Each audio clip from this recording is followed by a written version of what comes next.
사도신경하심으로 신앙 고백하겠습니다. 전능하사 천지를 만드신 하나님 아버지를 내가 믿사오며 그 외아들 우리 주 예수 그리스도를 믿사오니 이는 성령으로 잉태하사 동정녀 마리아에게 나시고 본디오 빌라도에게 고난을 받으사 십자가에 못 박혀 죽으시고 장사한 지 사흘 만에 죽은 자 가운데서 다시 살아나시며 하늘에 오르사 전능하신 하나님 우편에 앉아 계시다가 저리로서 산 자와 죽은 자를 심판하러 오시리라. 성령을 믿사오며 거룩한 공예와 성도가 서로 교통하는 것과 죄를 사하여 주시는 것과 몸이 다시 사는 것과 영원히 사는 것을 믿사옵나이다. 아멘. 네, 찬송가 540장 주의 음성을 내가 들으니 찬송합니다. 540장입니다.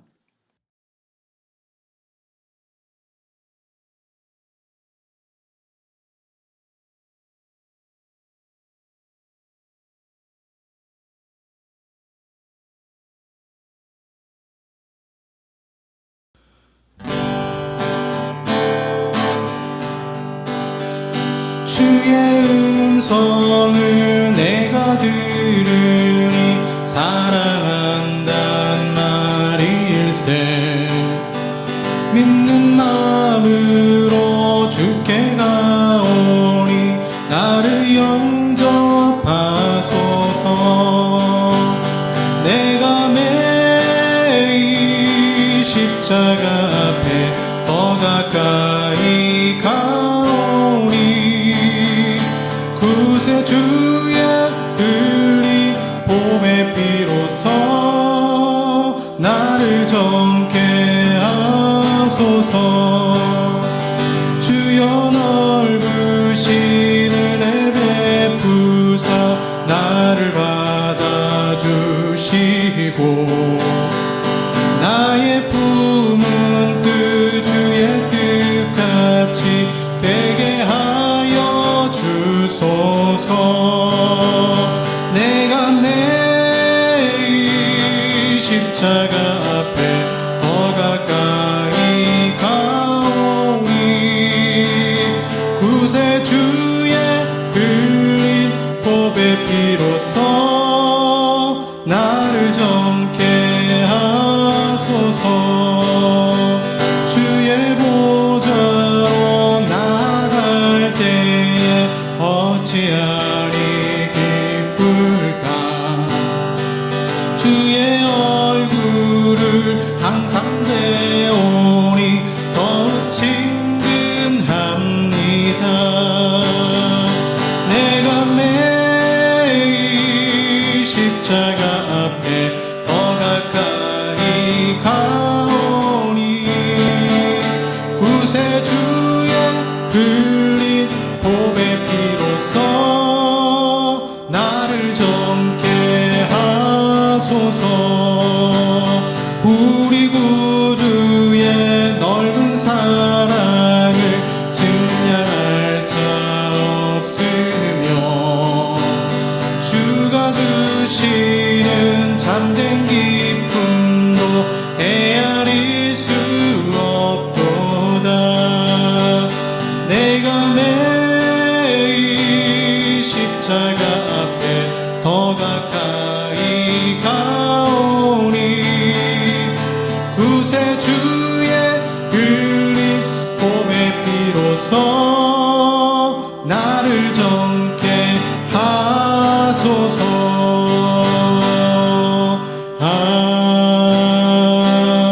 아멘. 기도하겠습니다.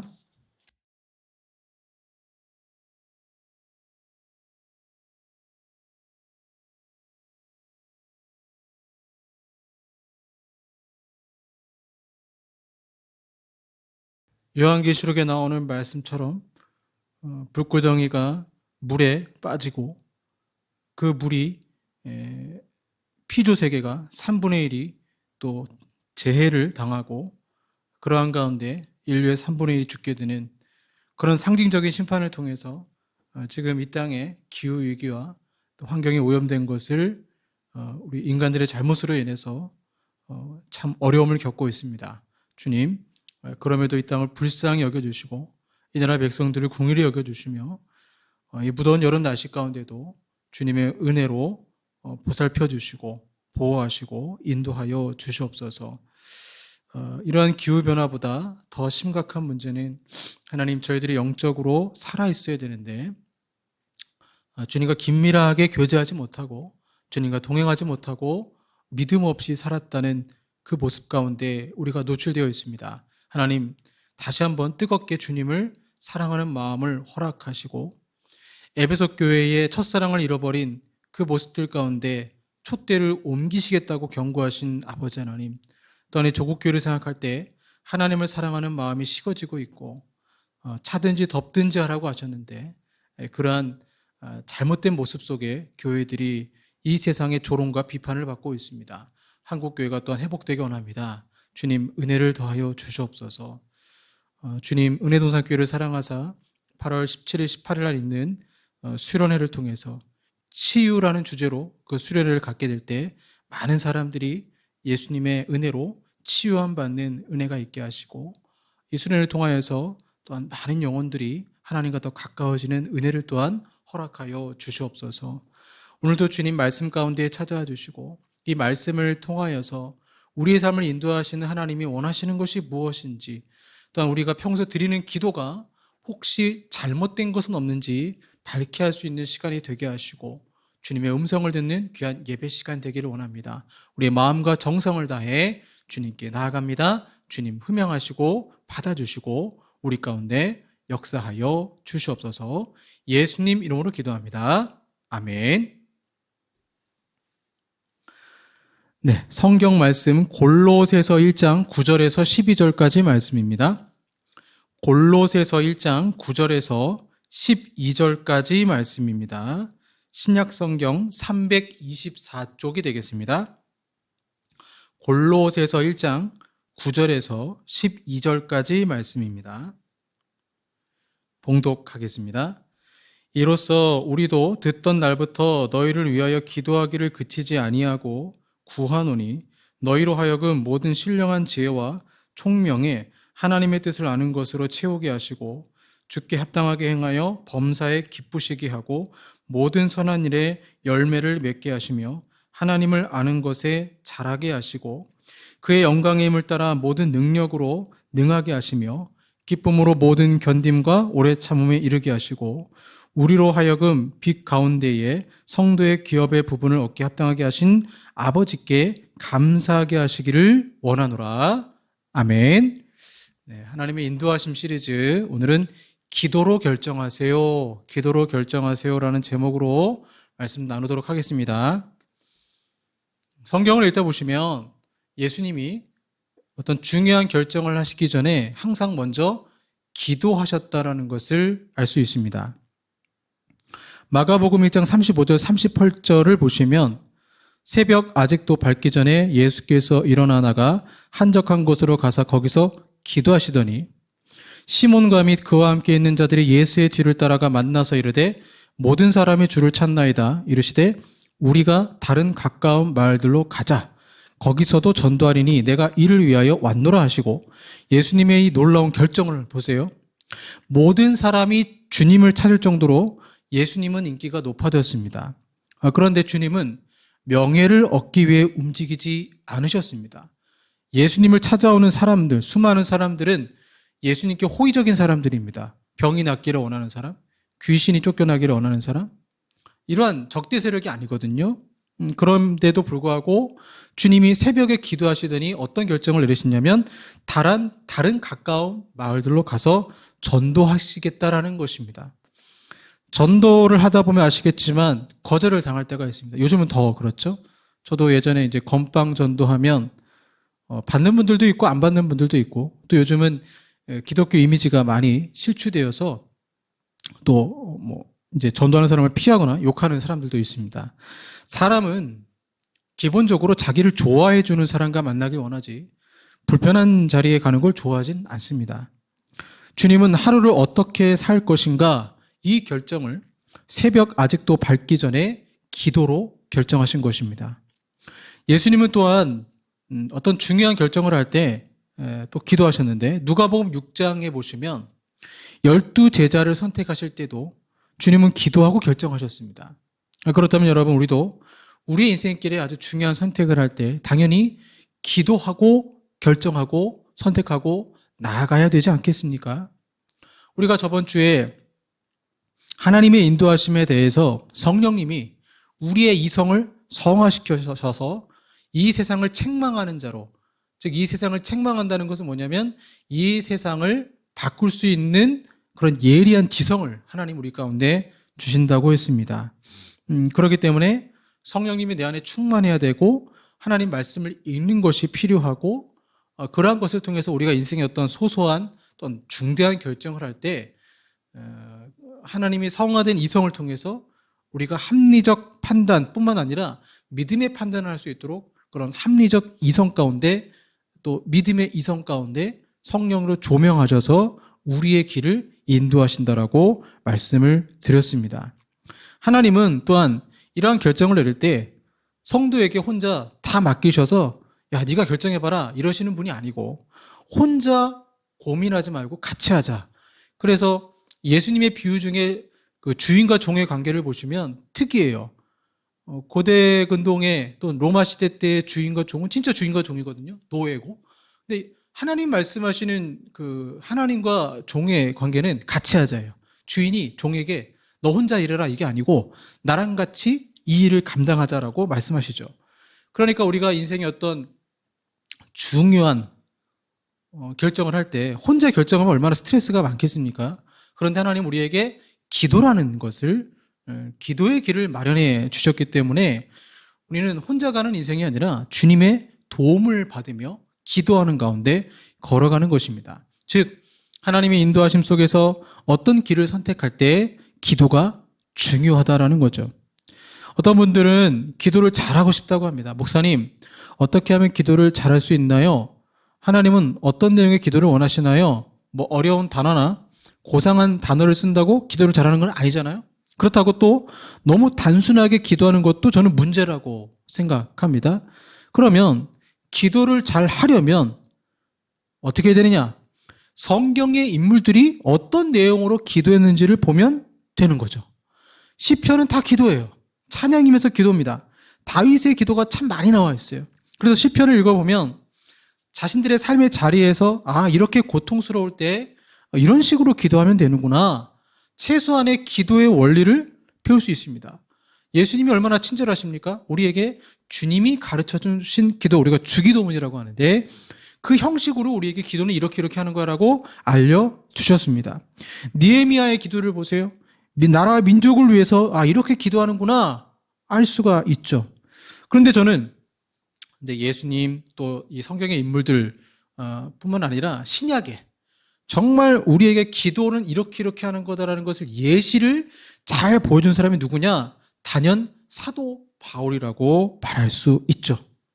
그래서 오늘 본문에 보면서 이제 기도가 사도 바울이 이러이러한 기도 내용을 했다라는 것을 우리가 알게 되면 나도 이러이러한 기도로 감당하고 이러이러한 기도, 사도 바울처럼 이런 기도를 할 때 우리 인생의 바른 길을 결정할 수 있겠구나 하고 알게 되는 것입니다. 바울의 기도는 성경에 참 많이 나와 있는데요. 특별히 빌립보서 1장 9절과 10절에 보시면 세번역 성경에 이렇게 나옵니다. 내가 기도하는 것은 여러분의 사랑이 지식과 모든 통찰력으로 더욱더 풍성하게 되어서 여러분이 가장 좋은 것이 무엇인가를 분별할 줄 알게 되는 것입니다. 그리하여 여러분이 그리스도의 날까지 순결하고 흠이 없이 지내며 예수 그리스도께서 주시는 의의 열매로 가득 차서 하나님께 영광과 찬양을 드리게 되기를 나는 기도합니다. 자, 빌립보서의 말씀 보세요. 저번 주의 말씀처럼 이성의 성화 부분을 바울이 기도하고 있습니다.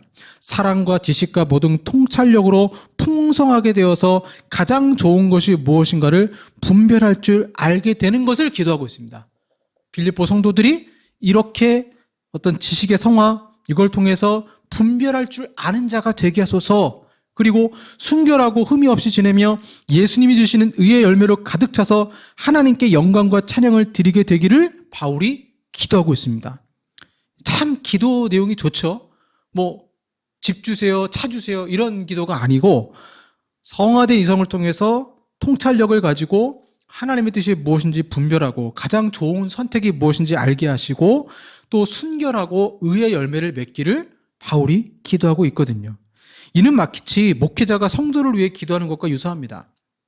저도 이제 새벽에 저에게 기도 요청하는 분이 있어요. 그러면 이제 그분들의 구체적인 어떤 기도 제목을 가지고 기도하고, 제가 이제 가장 많이 기도하는 것은 우리 교회 성도들이 하나님을 더욱 깊이 알아가는 것이고, 당연하지 않겠습니까? 부모가 자식에게 바라는 것은 훌륭한 사람이 되는 것 아니겠습니까? 목사가 성도에게 바라는 것은 하나님을 더욱 깊이 알아가고 그분과 가까이 지내는 것입니다. 이것이 진정한 복이 되기 때문입니다. 빌립보서에서 감옥에 있던 바울은 이 내용을 놓고 성도들을 위해 중보 기도했던 것입니다. 자, 그럼 오늘 본문은 어떨까요? 골로새서 1장 9절 12절에 세번역 성경을 읽어드리면 이렇게 나옵니다. 그러므로 우리가 여러분의 소식을 들은 그날부터 우리도 여러분을 위하여 쉬지 않고 기도합니다. 우리는 하나님께서 여러분에게 모든 신령한 지혜와 총명으로 하나님의 뜻을 아는 지식을 채워주시기를 빕니다. 여러분이 주님께 합당하게 살아감으로써 모든 일에서 그분을 기쁘게 해드리고 모든 선한 일에서 열매를 맺고 하나님을 점점 더 알고 하나님의 영광의 권능에서 오는 모든 능력으로 강하게 되어서 기쁨으로 끝까지 참고 견디기를 바랍니다. 그리하여 성도들이 받을 상속의 몫을 차지할 자격을 여러분께 주신 아버지께 여러분이 피 속에서 감사를 드리게 되기를 우리는 바랍니다. 굉장히 빌립보서 1장 9절과 그 11절의 내용과 흡사해요. 그 말은 뭐냐면 바울은 이러한 기도를 반복적으로 했다는 것입니다. 왜 반복적으로 했겠습니까? 중요하기 때문에. 이것이 신앙의 핵심이기 때문에 그렇죠. 그래서 오늘 본문에 주된 그럼 바울이 원하는, 우리 하나님께서 원하시는 그런 간구의 내용이 뭐냐? 첫 번째가 뭐냐? 하나님 뜻을 아는 것이었어요. 바울이 기도하는 것은 하나님의 뜻을 아는 것이었습니다. 그런데 우리는 반대로 기도할 때가 많습니다. 나는 이미 뜻을 알고 있으니까 내가 원하는 대로 하나님 기도 응답해 달라는 것입니다. 오늘 책에 보니까 어느 정원사의 기도가 나오더라고요. 화초를 키우는 어느 정원사가 하나님께 다음과 같은 기도를 드렸다고 합니다. 나를 사랑하시는 전능하신 주님, 나의 기도를 들으사 주님이 나를 사랑하게 계심을 보여주소서. 주님, 매일 밤 12시부터 새벽 3시까지는 비가 오게 해주시옵소서. 그 비는 주님이 잘 아시는 대로 아주 보드랍고 포근한 비여야 합니다. 그래서 모든 화초와 나무가 촉촉하게 젖게 해주소서. 하지만 주님, 그 비가 동작꽃, 뜰랭이, 해바라기, 라벤더 그리고 건조한 환경을 좋아하는 선인장 종류의 나무에는 내리지 않게 해주시옵소서. 주님이 원하신다면 어느 나무에 비가 내려서는 안 되는지를 표시해 놓겠습니다. 또한 낮에는 햇빛이 따스하게 비치게 해 주시옵소서. 그러나 조팝나무, 용담, 백합배는 햇빛이 비치지 않게 해주소서. 새벽에는 이슬이 많이 내리게 해주시며 바람은 조금만 불게 해주시고 송충이나 벌레가 없게 해주시며 일주일에 한 번은 연한 걸음과 질소비료가 하늘에서 내리게 해주소서. 아멘. 이렇게 기도했다는 거예요. 여러분, 이게 기도일까요? 우리 이제 한국교 성도들이 많이 오해하는 게 뭐냐면 구체적으로 기도하라. 그 말은 맞죠? 구체적으로 기도하면 구체적으로 응답하신다는 믿음을 가지고 기도하는데, 자, 이런 구체적인 기도가 잘못하면 기도자가 자신의 위치를 잃어버린 것입니다. 이건 기도가 아니에요. 이거는 그냥 마치 종업원에게 지시하는 거랑 똑같아요.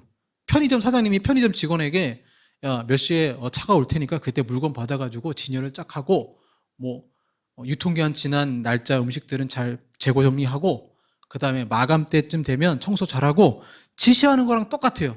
그러니까 하나님께 구체적으로 기도합니다라고 하지만 실제로는 그 구체적인 기도 내용이 자신의 영혼이 변화되고 그런 건 전혀 없고 하나님 아버지의 뜻은 전혀 없고 자신의 뜻을 하나님이 관철해 주시기를, 응답해 주시기를 바라는 마치 사장이 직원에게 구체적인 지시를 내용을 말하는데 그걸 기도라고 착각하는 경우가 있다라는 거죠. 기도를 의심하다 노진준 목사님 책에 보니까 이런 이제 내용이 나오더라고요. 그대로 읽어드리면 이렇게 나옵니다. 선교지에서나 교인들에게서 기도의 요청이 아주 구체적으로 들어올 때가 있습니다. 돈이 얼마가 필요한데 언제까지 들어오도록 기도해 주세요. 아들이 회사 면접을 보는데 인자하고 너그러운 그리스도인 면접관을 만나게 해주시고, 아들을 난처하게 하는 질문을 막아주시고, 고약하기로 소문난 면접관은 들어오지 않도록 기도해 주세요 라는 기도 요청을 받는다면 어떨까요? 제가 만일 말을 전하는 대리인이나 중재인이라면 부탁한 대로 기도를 하겠지만, 목회자로서 하나님 앞에 바로 기도하기를 원한다면 그런 요청은 너무 하나님께 이렇게 나옵니다. 지시하는 것 같아 차마 요청받은 대로 기도할 수 없겠다는 생각이 들곤 합니다. 저는 신앙적으로 혹은 성경적으로 동의하기 어려운 기도를 요청받을 때 그런 구체적인 요청이 불편합니다. 이제 목사님이 이제 집회에 참석했나 봐요. 어느 집회에 참석했더니 그 교회 담임 목사가 이번 집회를 통해 성령을 체험하고 다 방언할 수 있게 해달라고 기도하자고 했는데 저는 그 기도를 할 수가 없었습니다. 저는 개인적으로 이렇게 기도해 주세요라는 말보다는, 이 말이 맞는 것 같아요. 이렇게 기도해 주세요 라는 말보다는 이런 상황인데 기도해 주세요라는 말이 더 편합니다. 왜냐하면 이렇게 기도해 주세요는 본인이 답을 알고 있는 거고, 이런 상황인데 기도해 주세요라고 말하는 것은 이 복잡한 상황 속에서 하나님 뜻을 알게 해달라는 기도잖아요. 그래서 오늘 이 본문을 통해서 구체적인 어떤 나의 조건을 제시하는 기도가 아니라 하나님께서 우리 인생 가운데 우리의 길을 선택할 때, 주님이 원하시는 길을 선택할 때는 적어도 이 바울이 말하는 이 기도의 4가지 항목을 따져보면서 우리의 어떤 인생의 길을 바르게 선택을 해야 된다는 거죠.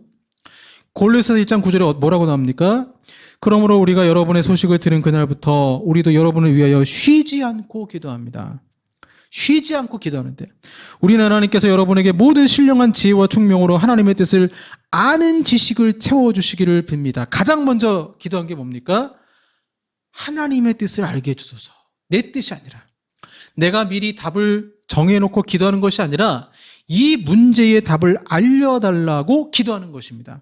그래서 바울은 모든 신령한 지혜와 총명으로 하나님의 뜻을 아는 지식을 채워주시기를 기도했던 것입니다. 노진준 목사님이 본인의 책에서 이러한 어떤 지시하는 구체적인 기도를 불쾌하게 여긴 것은 기도 요청하는 분이 이미 답을 알고 있다고 생각했기 때문입니다. 하나님은 내가 이미 알고 있는 답을 제시하는 분이 아니라 당신의 뜻을 우리에게 알려주시기를 원하시는 분입니다. 수학 강사가 한 아이를 가르칩니다. 아이는 자기만의 방법으로 문제를 풉니다. 옛날에는 그게 되는데 지금은 그렇게 하면 오답이 됩니다. 그래서 수학 선생님은 풀이 과정도 적어야 한다며 잔머리가 아니라 원칙을 알려줍니다. 학생은 수학 선생님의 말을 따라야 합니다. 기도도 마찬가지입니다. 내가 아는 정답을 확인하기 위해 기도하는 것이 아니라 정말 하나님 아버지의 뜻을 알고자 기도해야 된다는 것이죠. 그래서 바울은 지식과 지혜와 총명을 달라라고, 3가지, 지식과 지혜와 총명을 달라라고 기도하는 것입니다. 지식이란 게 무엇입니까? 진리를 분명하고 깊이 있고 풍성하고 완전히 이해하는 것을 뜻하죠. 그래서 어떤 겉으로 보이는 상황에 대한 가벼운 인식이 아니라 상황을 실제 있는 그대로 현실에 대한 통찰인 것이죠. 지혜는 뭡니까? 지혜는 사실을 알고 있는 것 이상이죠. 바르게 적용된 지식이 지혜입니다. 지식만 있다고 해서 지혜로운 사람 아니잖아요. 그 지식을 바르게 적용하면 지혜가 되는 거죠. 그래서 지혜는 하나님에 대한 참된 지식에서 나오며 이 지식을 불어넣어 주시는 하나님을 경외하는 마음 속에 지혜가 되죠. 그리고 지식은 또 총명과도 관계가 있죠. 총명이라는 단어는 상황이 서로 맞물리는 방식을 통찰한다는 개념이 들어있습니다. 그러니까 나무만 보는 것이 아니라 숲 전체를 보는 거죠.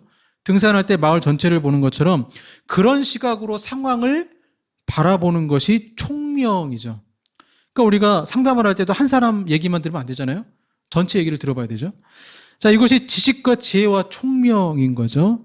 그러한 지식과 지혜와 총명이 주시기를 기도하는 가운데, 그러면 하나님의 나라와 하나님의 복음과 광대한 계획 속에서 그 세상의 위치를 이해했다라는 유레카 같은 그런 기쁨의 순간이 찾아오게 되죠. 그래서 더 많이 알고 이해할수록 우리는 하나님의 뜻을 찾게 되어 있습니다. 그러니까 지식과 지혜와 총명을 구하는 자는 결국에는 내 뜻이 아니라 하나님의 뜻을 추구하고자 되게 되어 있죠. 자, 그렇게 기도하자 어떤 삶이 되느냐? 하나님의 마음을 기쁘게 해드리고 싶은 기도를 하게 됩니다. 하나님, 제가 지식과 지혜와 총명을 구합니다. 그 다음에 오늘 이제 그 골로새서에도 나오지만 10절 말씀 보시면 주께 합당하게 행하여 범사에 기쁘시게 하고, 내가 지식과 지혜가 또 총명이 충만해요. 그러면 그 충만한 마음 속에 어떤 기도를 하게 되느냐?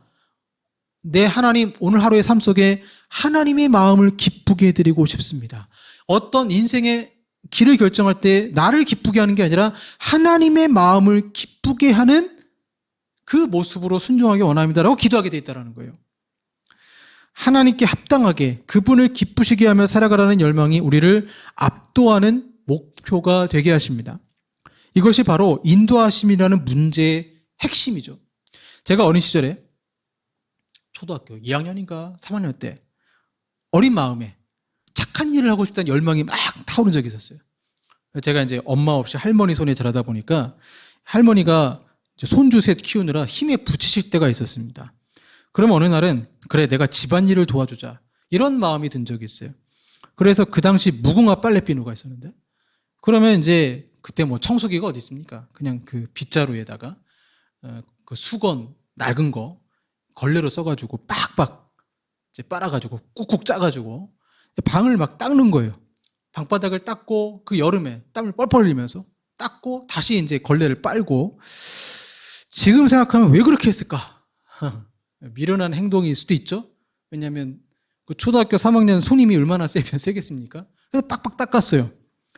그 왜 그랬는가? 그냥 단순했어요. 누군가를 기쁘게 하고 싶어서 봉사하는 거예요. 나를 기쁘게 하고 싶어서 봉사하는 게 아니고 누군가를 기쁘게 하고 싶어서 봉사하는 거예요. 여러분, 사랑하는 사람을 위해서 봉사하신 적 있으십니까? 누가 시켜서 하는 것이 아니에요. 내가 그 사람을 기쁘게 하기 위해서 봉사하는 거예요. 저는 이제 가끔 요리를 할 때가 있는데, 이제 아내 생일날 이제 아침에 이제 아내가 좋아하는 것 이제 음식을 해서 생일상을 차려준 적이 있는데, 그건 그냥 사랑하는 마음에 봉사하고 싶은 거예요. 기쁘게 하고 싶어서 봉사하는 거죠. 우리가 하나님을 향할 때도 마찬가지라는 것입니다. 바울이 성도들이 이런 기도를 하기 원했던 것입니다. 주께 합당하게 행하여 범사에 기쁘시게 하고 모든 선한 일에 열매를 맺게 하시며 하나님을 아는 것에 자라게 하시고, 단순한 지식적 알미 아니라 행하는 것 가운데 하나님을 기쁘시게 하기 위한 삶을 살게 해달라고 바울이 기도하는 것입니다. 자, 지식과 총명과 그 다음에 지혜가 충만하고 그러한 가운데 마음이, 동기가 나는 하나님을 기쁘시게 하는 삶을 살고 싶습니다 라고 그렇게 결단하고 기도하고 난 다음에, 그러면 그러한 삶을 살면 어떻게 되느냐? 열매를 맺게 됩니다. 삶 속에. 그래서 많은 결실을 맺게 됩니다. 우리는 열매 맺는 삶을 살아감으로써 우리 아버지 하나님을 기쁘시게 하는 거예요.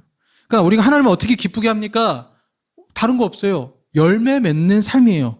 우리가 열매를 많이 맺으면 요한복음 15장 8절에 하나님이 영광을 받으세요.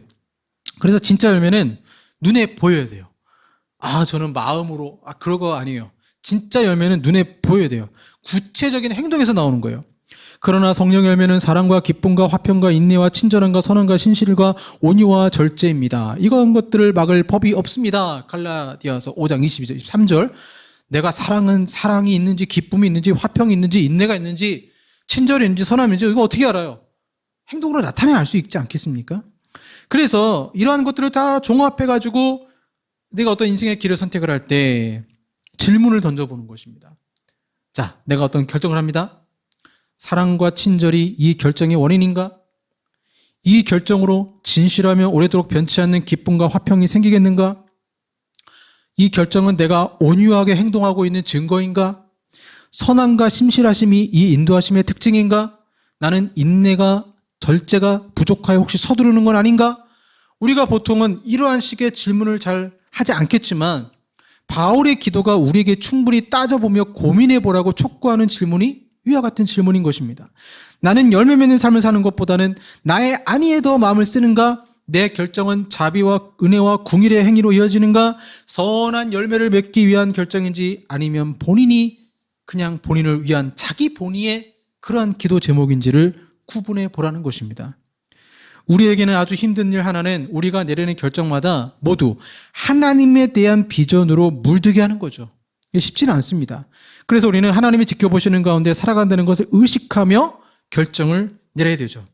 자, 이렇게 지혜와 신령한 지혜와 총명, 지식이 넘치게 하시고 채우게 하시고 그 다음에 10절의 말씀 보시면 하나님을 기쁘시게 하고 그 행동을 통해서 선한 열매를 맺게 하면 어떻게 되느냐? 11절에 보시면 성령의 능력으로 그의 영광의 힘을 따라 모든 능력으로 능하게 하시며 이제 인격이 변하는 거예요.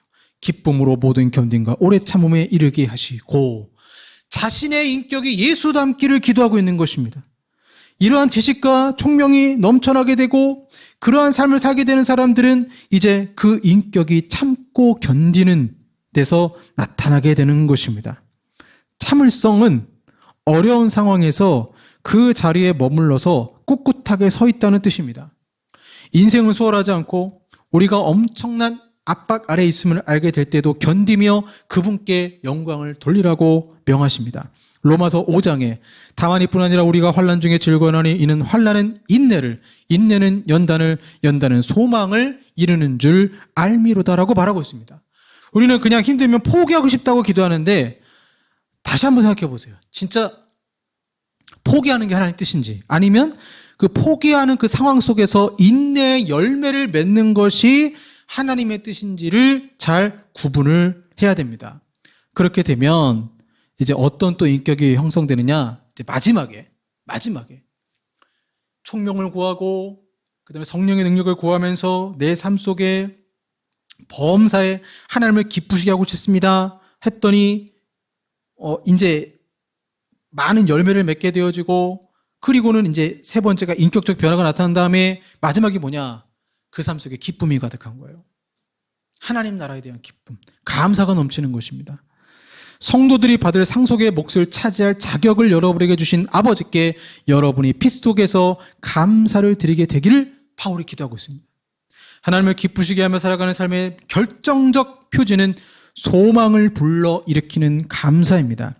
기독교 신앙의 핵심에 있는 가장 큰 비밀은 우울함이 아니에요. 기독교 핵심의 신앙의 핵심은 기쁨이에요. 그래서 C.S. 루이스가 말하잖아요. 진정한 쾌락은 천국에 있다라고 말하고 있지 않습니까? 우리는 영원토록 하나님을 즐거워하면서 하나님을 영화롭게 하라고 부름을 받았습니다. 이것은 이를 악물거나 의연하게 결단하는 문제가 아니라 하나님 나라에 대한 기쁨이 스며든 채로 참고 견디는 문제입니다. 기쁨은 환경이나 어떤 나의 일시적 감정에 좌우되는 것이 아니라 이 기쁨은 하나님에 대한 뿌리 깊은 신뢰에서 나타나게 되어 있습니다. 그와 같은 기쁨은 감사로 표현되고 확신 있는 소망을 뿌리를 가지게 된다라는 것입니다. 조나단 에저즈 목사님이 이 기쁨, 소망에 대해서 이렇게 얘기했어요. 이 세상 삶을 천국을 향해 가는 여행으로만 보내는 것이 우리에게 어울린다. 우리는 삶의 나머지 염려는 무엇이든 천국보다 중요하게 여기지 말아야 한다. 우리에게 걸맞은 목표와 참된 행복이 아닌 것을 얻으려고 수고하거나 거기에 마음을 둘 이유가 무엇인가? 그래서 내 삶의 나머지 염려는 무엇이든 천국보다 중요하게 여기지 말아야 한다. 이렇게 얘기했거든요. 그러니까 우리가 기도하는 건 사실 염려죠. 나의 염려가 해결되기를. 근데 그 염려의 문제보다 그 염려보다도 더 중요한 게 뭐라고 말하고 있습니까? 천국보다 중요한 게 어디 있냐라는 것입니다. 그러므로 너희가 그리스도와 함께 다시 살리심을 받았으면 위의 것을 찾으라. 골로새서 3장에 나오죠. 위의 것을 찾으라. 이러한 총명이 넘치는 또 지식을 구하는 그리고 하나님 아버지를 기쁘게 하고 그리고 이제 기쁨과 감사로 마무리되는 기도 속에서 우리는 이러한 이 아주 중요한 이 기도 내용을 통해서 이러한 것을 근간으로 해서 인생의 바른 길을 선택할 때 기도로 결정해야 된다는 것입니다. 마무리하면 그렇습니다. 네 가지 기준을 바울이 말하고 있습니다. 하나님에 대한 지식, 두 번째 좋은 열매, 그러니까 하나님을 기쁘시게 하고 싶은 마음 속에서 열매가 맺게 되죠. 세 번째 인격의 변화, 네 번째, 기쁨과 감사. 이 위에 네 가지 조건을 생각하며 여러분이 구체적으로 어떤 인생의 길을 선택할 때 하나님의 인도하심을 구하시길 바랍니다. 기도하겠습니다. 하나님, 우리는 구체적으로 기도한다고 하면서 마치 사장이 종업원에게 요구하는 것처럼 그런 기도라고 착각하고 있는 것은 아닙니까?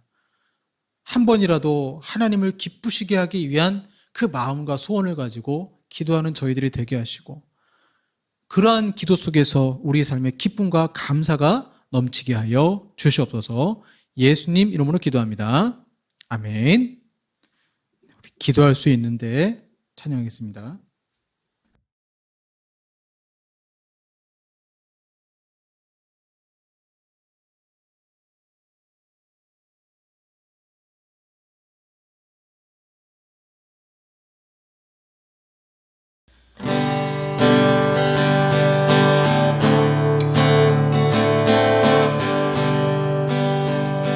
기도할 수 있는데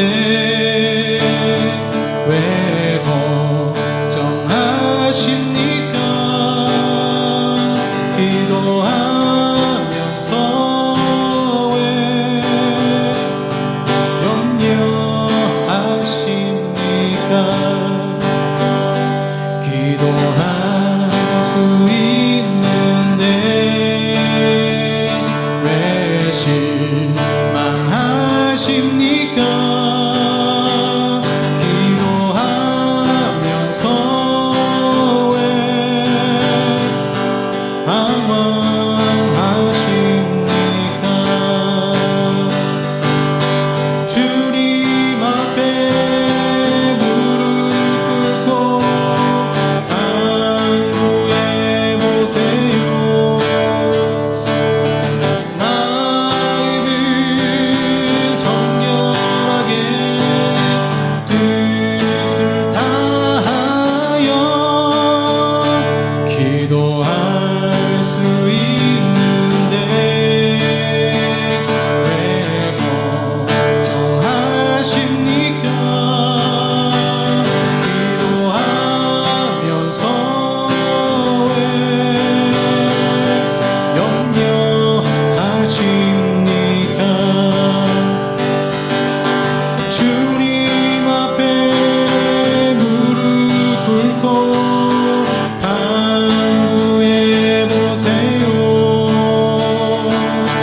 마음을 정결하게 뜻을 다하여 기도할 수 있는데 왜 걱정하십니까? 기도하면서 왜 염려하십니까?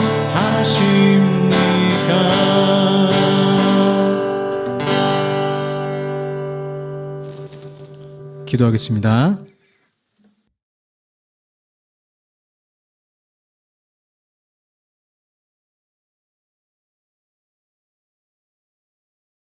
기도할 수 있는데 왜 염려하십니까? 왜 걱정하십니까? 사람이기에 주님, 저희도 연약하여서 염려, 근심, 걱정에 기도할 때가 많이 있습니다. 주님, 그러한 어려움을 아시는 아버지 하나님, 그 마음속에 응답을 허락하시고 은혜를 허락하셔서 기도의 내용이 바뀌게 하시고 기쁨과 감사가 넘치게 하여 주시옵소서. 오늘도 아버지 앞에 귀한 예물 드립니다. 11조 감사 구제로 영광 돌려오니 하나님 기쁘게 받아주시고, 또한 우리 성도들의 한 주간의 삶 속에서도 이 바울의 기도와 같은 기도를 통해서 영적인 기쁨과 천국을 누리는 귀한 삶이 되게 하여 주시옵소서. 예수님 이름으로 기도합니다. 아멘. 잠깐 광고 하나 하겠습니다. 8월 17일, 18일, 8월 17일 이제 오전 예배 끝나고 교회에서 점심 먹고 가평으로 수련회 출발을 하게 됩니다.